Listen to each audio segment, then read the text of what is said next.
जय श्री श्याम। मैं आपका मित्र पंडित दिलीप व्यास आपके सामने फिर उपस्थित हुआ हूँ। खाटू श्याम जी के चरणों में अपनी वाणी को पवित्र करने के लिए वापस आया हूँ। खाटू श्याम जी हमारे जीवन में जो खाटू श्याम प्रेमी हैं, श्याम प्रेमी हैं, जिनका परिवार श्याम के आशीर्वाद से चलता है, उनसे पूछें कि श्याम क्या है। भगवान श्याम, खाटू नरेश, भिन्न भिन्न नाम हैं, भिन्न भिन्न गुण हैं और समय समय पे युग युगों में अपने अपने चमत्कार से संसार सागर को, संसार में जो दुखी प्राणी हैं उन प्राणियों को सुख का वरदान देने वाले, उनके जीवन में मधुरता लाने वाले, सुगंध लाने वाले, बसंत लाने वाले और क्या कहें, श्याम के चरणों में अपनी वाणी को पवित्र करने के लिए हो सकता है इतना काबिल नहीं हूँ कि उनके चरणों में अपनी वाणी को पवित्र करने का सामर्थ्य मुझ में है, लेकिन हाँ, कहीं ना कहीं थोड़ा मन में यह है कि मैं श्याम के चरणों में, लोग पुष्प चढ़ाते हैं, माला चढ़ाते हैं, लेकिन मैं अपने शब्दों के द्वारा एक माला बना के श्याम के चरणों में चढ़ाना चाहता हूँ। और मेरे श्याम प्रेमियों जो श्याम को चाहते हैं, श्याम को प्रेम करते हैं, अपनी दीवार पे श्याम की फ़ोटो लगाते हैं, अपने मन मंदिर में श्याम को सजा बैठे हैं, उनको कहूँगा मैं कि बड़े नसीब वाले हो यार, श्याम ने अपना लिया। और श्याम, खाटू नरेश सबके ऊपर कृपा बनाए रखे जैसे हमारे ऊपर बनाई। आज तीसरा वीडियो मैं आपके सामने शेयर करने जा रहा हूँ।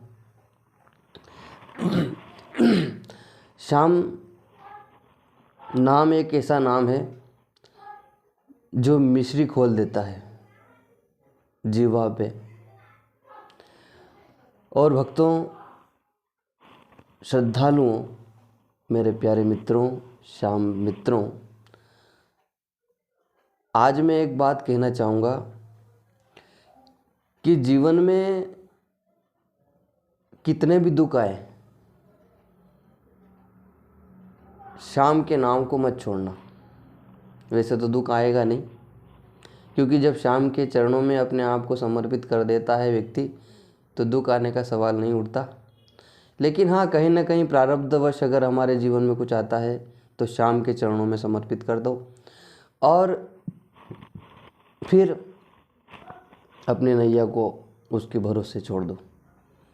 तो भक्तों,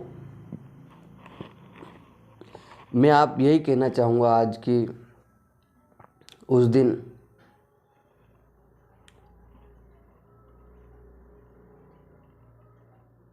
रात्रि में जो घटनाक्रम हमारे साथ में हुआ, उसके बाद मेरा तो जीवन बदल गया है। अब आज मैं वर्णन करने जा रहा हूँ खाटू श्याम कैसे बने। सबने सुना होगा, सब जानते हैं, पर आज मैं वर्णन करूँगा। उस वर्णन में खाटू नरेश किस प्रकार बने, चुलकाना धाव में जो उन्होंने अपने शीश का दान श्री कृष्ण भगवान को दिया, उस शीश को किस नदी में प्रवाहित किया तथा कितने मंदिर उनके अंश के द्वारा बने हुए हैं, ये सब सारी गाथा अपनी टूटी फूटी वाणी से मैं करूँगा। आज का वर्णन इतना कहूँगा कि महाभारत का युद्ध लगभग चलने वाला था और चल चुका था। हिडम्बा का पौत्र, हिडम्बा भीम की पत्नी और भीम और हिडम्बा का पुत्र घटोत्कच, घटोत्कच का विवाह मौरवी के साथ हुआ और मौरवी जी जो है श्याम की माता जी का सौभाग्य प्राप्त उनको हुआ।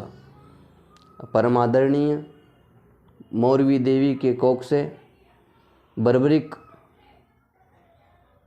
का जन्म हुआ और उनके जन्म होते ही वो 14 साल के हुए।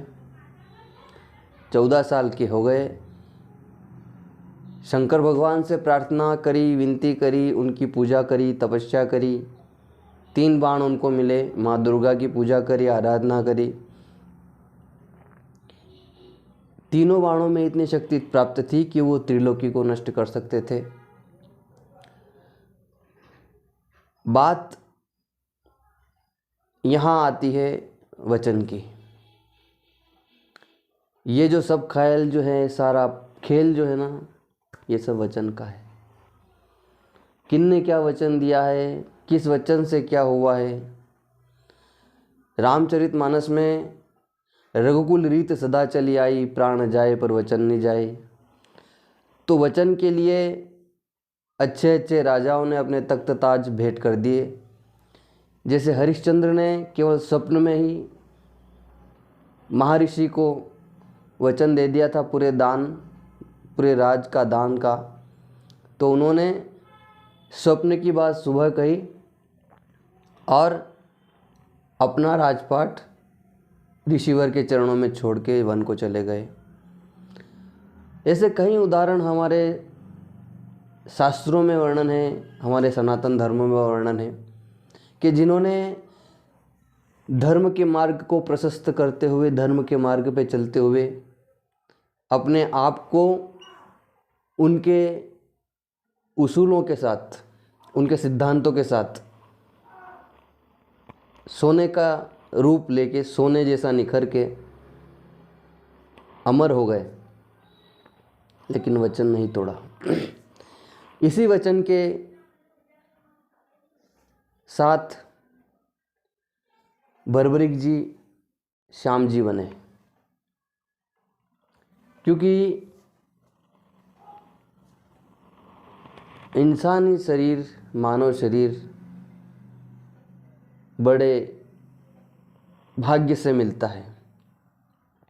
मानव शरीर को मोक्ष का द्वार कहा गया है। तो इसी प्रकार बर्बरिक जी ने कहा अपनी माता से कि मैया, मुझे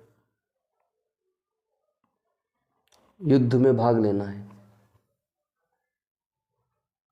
माँ ने कहा ठीक है, आप युद्ध में भाग लीजिए। नीले घोड़े पे असवार रहते थे वो, इसलिए उनको नीले घोड़े का असवार कहा जाता है। माता ने कहा कि पुत्र, आप हमें ये वचन दीजिए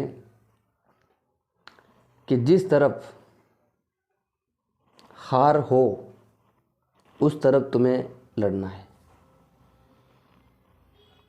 तो बर्बरिक जी ने वचन दे दिया कि माता श्री, मैं आपको वचन देता हूँ कि जिस तरफ, जिस सेना में हार होगी, कमज़ोर होगी, मैं उधर जाऊँगा।